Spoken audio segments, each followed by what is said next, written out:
Muy bien, muchísimas gracias, don Emilio. Realmente ha sido una panorámica, sinóptica, yo creo, bastante certera, bastante clara sobre los principales problemas de la Ley de Transparencia y de la reforma constitucional del año 2005 en materia de artículo 8 de la Constitución, ¿no? Aquello de la naturaleza jurídica, de la transparencia o el acceso a la información es un derecho fundamental o no. Claramente no expresamente, pero sí podría serlo a nivel implícito, y en consecuencia qué consecuencias se derivarían eventualmente de ello, las eventuales causales de limitación o reserva secreto que están reconocidas en la Constitución, pero que tienen luego un desarrollo y una regulación en la ley orgánica, la ley de buen calificado 20.285, que bien mencionado don Emilio.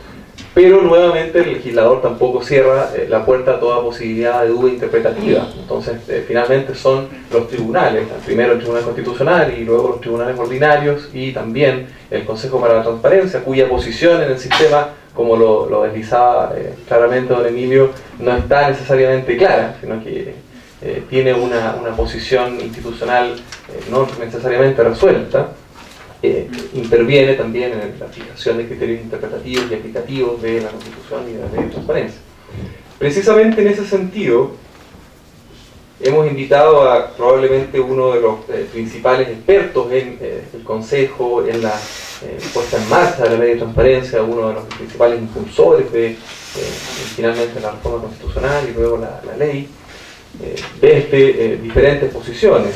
Juan Pablo Olmedo. Queremos realmente agradecerte la presencia, primera vez que te tenemos acá en la Universidad Mayor, a diferencia de don Emilio y a Sebastián Soto. Juan Pablo Olmedo es abogado de la Pontificia Universidad Católica y magíster en Derecho Internacional de los Derechos Humanos de la Universidad de Essex en Inglaterra. Hago nada más que un currículum muy resumido de todos los expositores, ¿no? A propósito.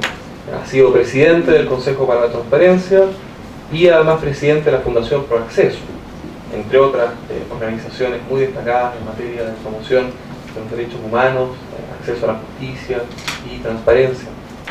Actualmente se desempeña como académico de la Facultad de Derecho de la Universidad Alberto Hurtado. Juan Pablo, realmente un honor para nosotros que estés acá y te cedo una palabra por 20 minutos para que nos hables sobre lo que te hemos convocado, principalmente las problemáticas de la posición institucional del Consejo, su puesta en marcha, su origen y luego sus desafíos futuros.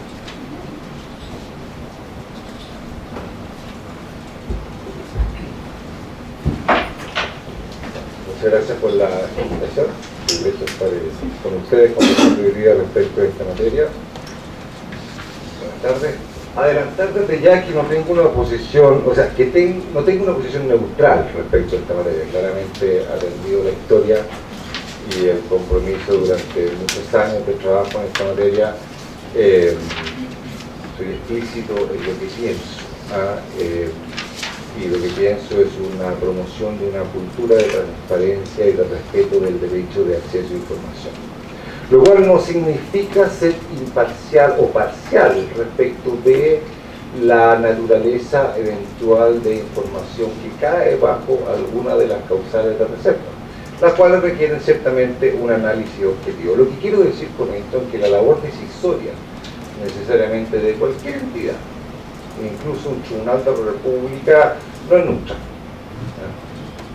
Básicamente hay criterios subjetivos que están incorporados a la decisión que son válidos, creencia religiosa, cultura. Lo que propongo básicamente es que la promoción de la cultura para la transparencia y del derecho de acceso a información pública no puede ser un criterio de invalidez básicamente procedimental para alegar vulneraciones al debido proceso. Ese es el punto de entrada. Quiero señalar también y recordarnos que la discusión legislativa de la Ley de Acceso a Información Pública fue una discusión bastante breve. En términos reales no duró más de 8 meses. Hay que recordar que esta ley partió a propósito de la moción parlamentaria de los senadores Hernán Larraín y Jaime Lammuri, que no incorporaba para nada el hecho o el significado de una institucionalidad protectora o promocional del derecho de acceso a información pública.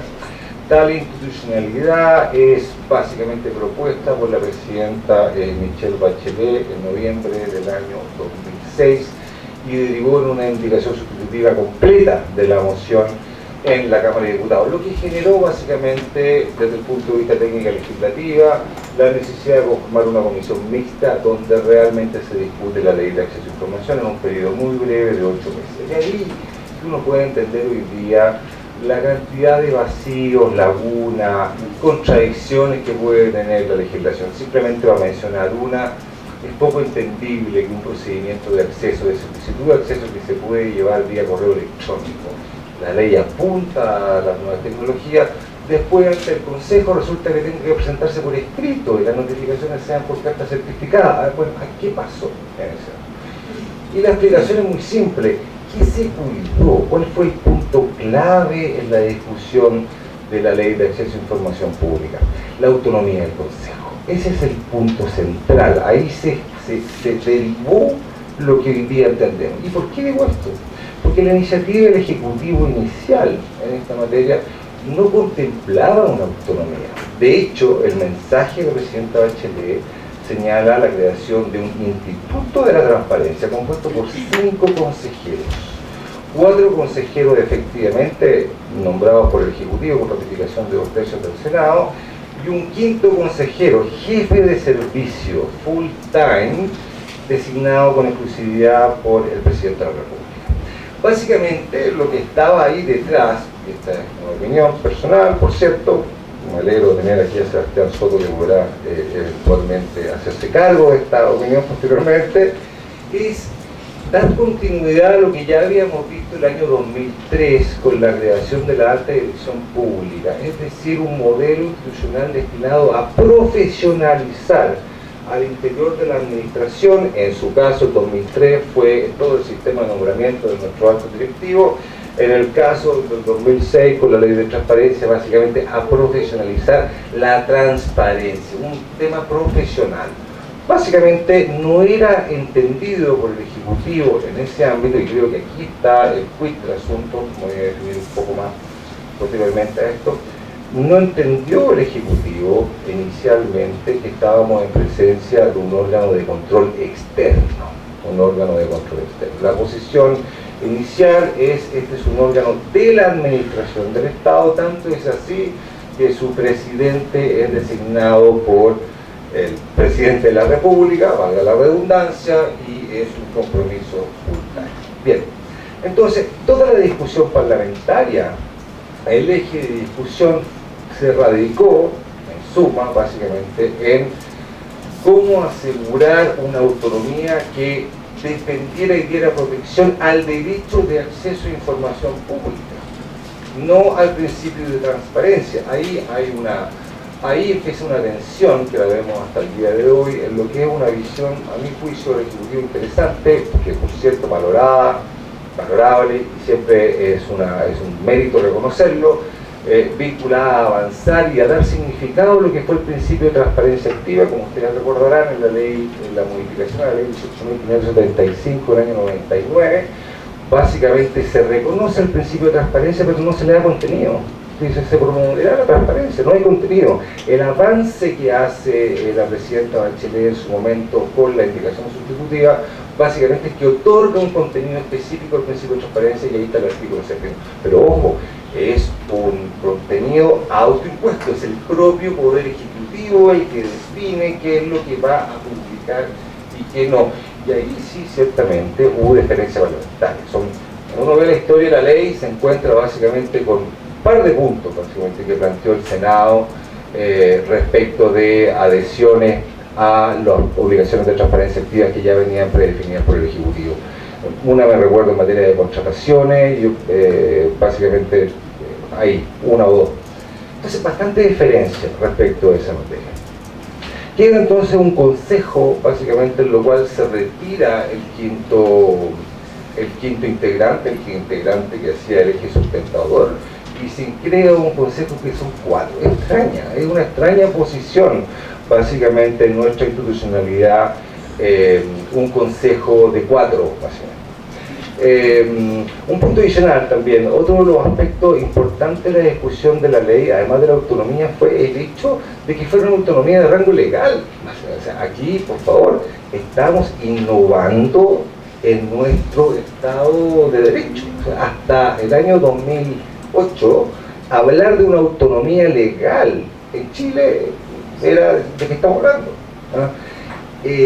Este tema básicamente fue de preocupación importante por parte del Congreso, previendo el rechazo de esta posición por parte del Tribunal Constitucional en el examen correspondiente. El Tribunal Constitucional avaló y autorizó al legislador y al Ejecutivo para los efectos de avanzar en la creación de autonomías constitucionales, por lo demás, autonomías legales, y por lo demás así ha sido una práctica. La última que hemos generado es aquella que está regulando hoy día el servicio electoral, básicamente. Bien, vuelvo a mi punto. 4 consejeros. Complejo, porque además ninguno de esos consejeros es jefe de servicio, sino que la jefatura de servicio está radicada en un cargo de alta dirección pública, y más encima tiene una complejidad adicional. Estos 4 consejeros no son full time, ninguno tiene que ser full time. Básicamente el presidente, que tiene una duración de 1 año y medio, una duración bastante breve también para los efectos de implementar políticas públicas dentro de lo que es una institucionalidad nueva y emergente. Si bien tiene ese presidente una remuneración equivalente a subsecretario, tampoco tiene obligación de dedicación exclusiva. Los consejeros tienen toda autonomía para los efectos de mantener otro tipo de labores, básicamente con un régimen de abstención en caso de conflicto de interés, que ya lo hemos visto funcionar. De hecho, el Consejo, en un caso reciente, hace 3-4 meses atrás, generó un conflicto de interés entre 2 de los consejeros, y básicamente tiene un consejo que falla en todo. ¿Qué legitimidad tiene esa resolución?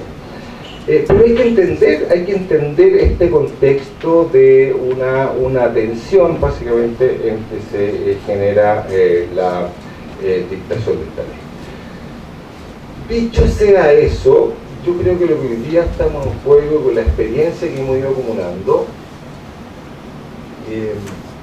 y a propósito de las sentencias del Tribunal Constitucional que comentaba Emilio en su momento atrás, yo creo que hoy día tenemos un juego determinar entre nosotros mismos cuál es el valor, qué valor tiene para nosotros realmente el derecho internacional. Ese es un primer punto que me parece relevante. Yo quisiera recordar acá, y aquí hay un tema, uno podrá estar de acuerdo o no con los contenidos del fallo del Tribunal Constitucional, creo que es legítima la discusión, pero lo que sí me parece a mí complejo es que en una causa o en una legislación donde el derecho internacional tuvo tanto que decir, el Tribunal Constitucional en su sentencia simplemente lo ignora. Porque eso es lo que hace. Simplemente ignora la incorporación del derecho internacional. La Convención Interamericana no existe para el voto de mayoría del tribunal. El fallo de Claude-Reyes tampoco existe para la mayoría del tribunal. Hay que hacerse cargo, a lo menos, de ese punto. Lo hace el voto de disidencia, por lo menos. Pero sí me gustaría también, porque en estos temas uno tiene que también ser coherente. Yo creo que hemos aprendido de la transparencia. La transparencia, la integridad, la probidad, tiene muchas significaciones. Me gustaría quedarme con un llamado a la coherencia. Un llamado a la coherencia personal, un llamado a la coherencia institucional, es un llamado a, cuando digo algo en público, tengo que hacerme cargo de eso. Y ciertamente, a propósito de esta reflexión, me gustaría leerle un párrafo de lo que fue la resolución de la Corte Interamericana que cerró el caso de Claude-Reyes.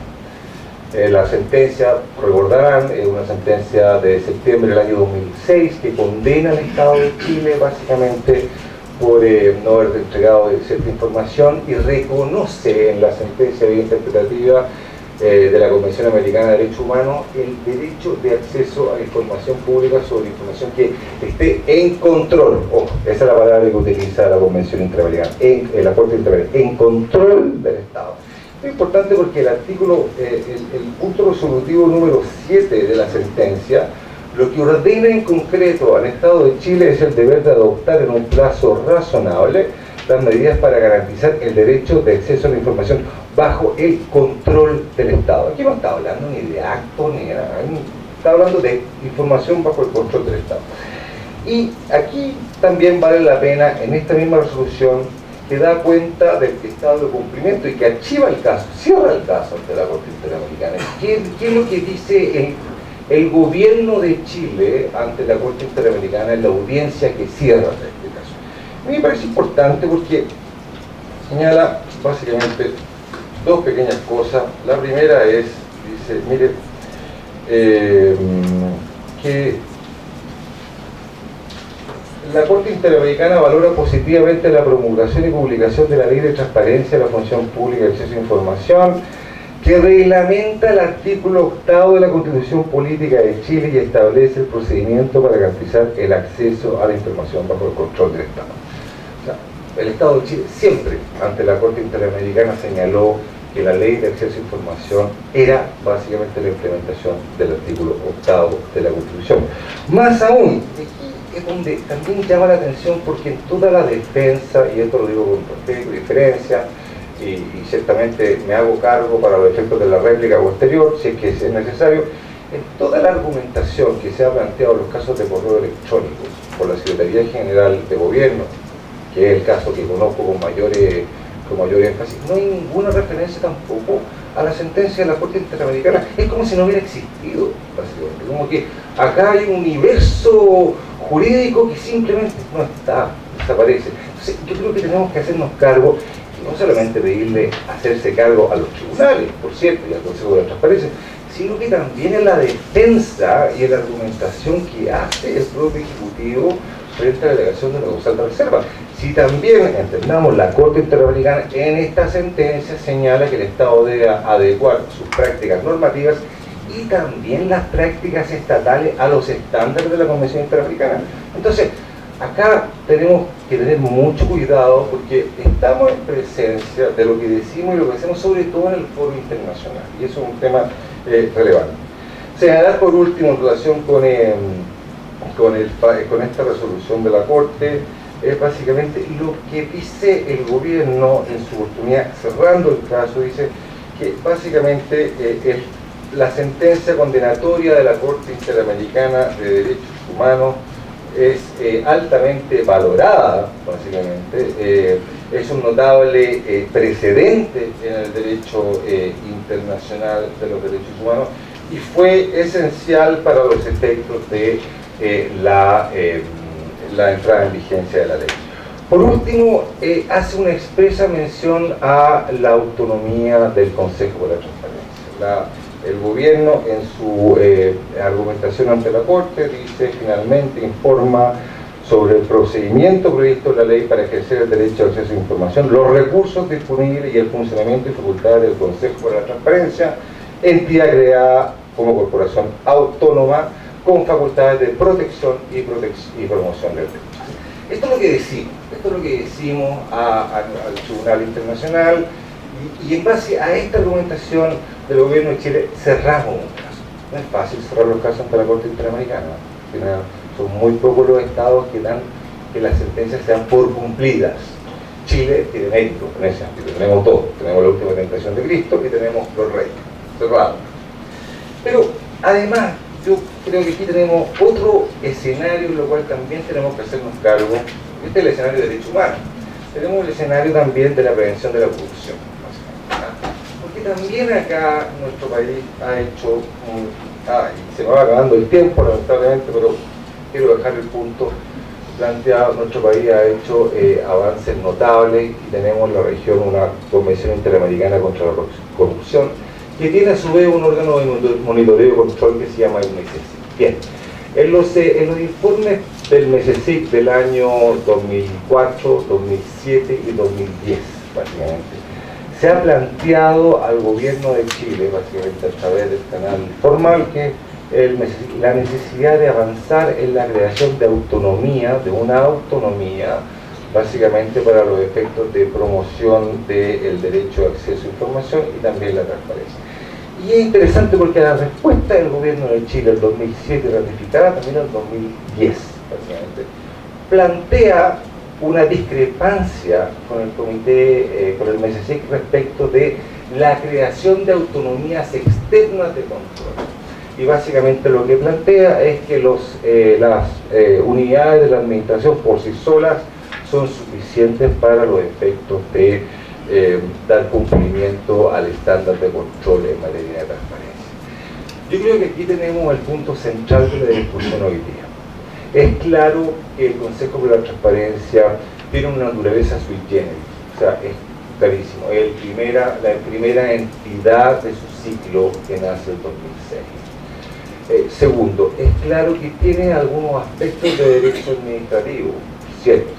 En relación con alguna vinculación con la Contraloría General de la República, su inserción básicamente, y así se ha planteado como órgano particular y además vinculado al gobierno a través de la Secretaría General de la Presidencia. Pero también es claro que el Consejo por la Transparencia en alguna de sus funciones, y aquí digo por finalidad de la función, ejerce función resolutiva, sobre todo cuando estamos hablando de la defensa del derecho de acceso a información pública, y esa función es de carácter jurisdiccional. Por lo tanto, estaríamos en presencia de un órgano administrativo con facultades jurisdiccionales. ¿Es extraño eso? En realidad, no. Esto es muy típico en la cultura anglosajona. Es extraño para nosotros, básicamente. Es extraño para nuestra idiosincrasia, nuestra legalidad, nuestro principio de legalidad, esto de tener un órgano que tiene una naturaleza híbrida. Pero, a ver, y dicho eso, que tiene una facultad resolutiva, ¿cuál es el problema, diríamos? El problema está precisamente en que el caso de correo electrónico, ya no pensando en los correos, genera un peligro en la medida de desconocer al Consejo de la Transparencia aquella facultad resolutiva. Y me explico. La resolución de un caso requiere, y así se ha señalado por Emilio, la ponderación. El criterio de ponderación, la divisibilidad. ¿Quién hace la ponderación? Básicamente, si la ponderación la hace el mismo sujeto obligado, no hay ponderación. La ponderación natural necesariamente tiene que ser dado por un órgano externo. Y ahí está la autonomía del Consejo. A propósito de una solicitud de acceso a información, pregunté al Consejo para la Transparencia cuántos casos había recibido desde enero del 2011 a octubre del 2012, en los cuales había ejercido la facultad de solicitar la información al servicio público para los efectos de desarrollar el examen de ponderación y divisibilidad y resolver. 118 casos, de los cuales 114 han sido respondidos y se ha entregado la información para análisis del Consejo. Solo en 4 casos no se ha hecho. Esos 4 casos son Secretaría General de la Presidencia, Secretaría General de Gobierno, Consejo de Defensa del Estado, y aquí aprovecho de hacer un paréntesis a Emilio, el Consejo no es el único que se ha ido a queja, el Consejo de Defensa del Estado también se ha ido a queja, básicamente contra el Consejo. Por lo tanto, aquí tenemos que tener cuidado básicamente con los egos institucionales. Y por último, el Servicio de Impuestos Internos. Esos 4 servicios públicos, pero no son cualquier servicio público. ¿Qué hay detrás de ellos? Son servicios donde está un poder notable, un poder donde está reflejado básicamente una de las características importantes del derecho de acceso a información pública como derecho fundamental, el control del ejercicio de la función pública en áreas que podemos determinar sensibles. ¿Cuáles áreas más sensibles que las que estamos nombrando? No estamos hablando ni del Ministerio de Obras Públicas, no estamos hablando ni del Ministerio de Agricultura. Los organismos técnicos están respondiendo de otra manera. Aquí estamos hablando de servicios de alto impacto en materia de toma de decisiones. Termino señalando que esta facultad, este criterio de la facultad, que la facultad resolutiva del Consejo tiene características de jurisdicción, por cierto, es un criterio que no solamente así lo ha entendido el Consejo, ha entendido que sus facultades son jurisdiccionales en esta materia, sino que también así ha entendido por las Cortes de Apelaciones, en la ratificación de los criterios de divisibilidad que ha implementado el Consejo. Más bien, las Cortes de Apelaciones han ratificado y han dicho, miren, me parece razonable el ejercicio del examen de admisibilidad que ha hecho el Consejo y ha sido una gran ayuda a las Cortes de Apelaciones el trabajo realizado en esa materia. Y de hecho, también así ha sido entendido por la propia Corte Suprema. En el único recurso de queja a la fecha que ha sido acogido por la Corte Suprema en relación con una resolución de la Corte de Apelaciones de Santiago, ha señalado que ha invalidado, de hecho, invalidó de oficio la sentencia de la Corte de Apelaciones y la sentencia del Consejo de la Transparencia. El entendimiento de la Corte Suprema en esa materia lleva a entender que estamos en presencia de una facultad jurisdiccional. Dicho todo lo anterior, ciertamente estamos entrando en una fase más evolutiva, más madura de la instalación del sistema de transparencia y de protección del derecho a acceso a información pública en Chile. Lo que hicimos el año 2008 y su implementación a la fecha nos lleva a reflexionar. Aquí básicamente me parece a mí, y sin perjuicio del mérito que tiene el trabajo legislativo de reforma a la ley de acceso hoy día en trámite, me parece que estamos omitiendo los aspectos centrales. Los aspectos centrales aquí son dos, a mi juicio.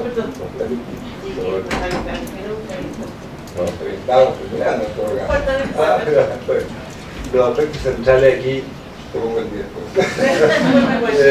son dos. Uno, a mí me parece que hay que avanzar en explicitar básicamente el derecho fundamental de acceso a información al artículo 8. Me parece que el inciso primero del artículo 8 da el espacio necesario para esa materia, de manera de ser coherente con lo que hemos dicho. Y el segundo término, tenemos que también avanzar en una reforma institucional del Consejo de la Transparencia para hacernos cargo básicamente de una función más profesional. Mi pregunta ahí, y es una pregunta hacia el futuro, porque tiene que ver con confianza. En la medida en que va pasando el tiempo y ciertamente la adhesión de los primeros consejeros del Consejo va cambiando, y no necesariamente los consejeros tienen que ser ni abogados, no tienen que tener ningún compromiso particular de especialización profesional, pueden venir con el debido respeto, pueden ser artistas, pueden ser personas que no tengan profesión, además que es una dedicación parcial, básicamente, que puede ejercer otro tipo de funciones.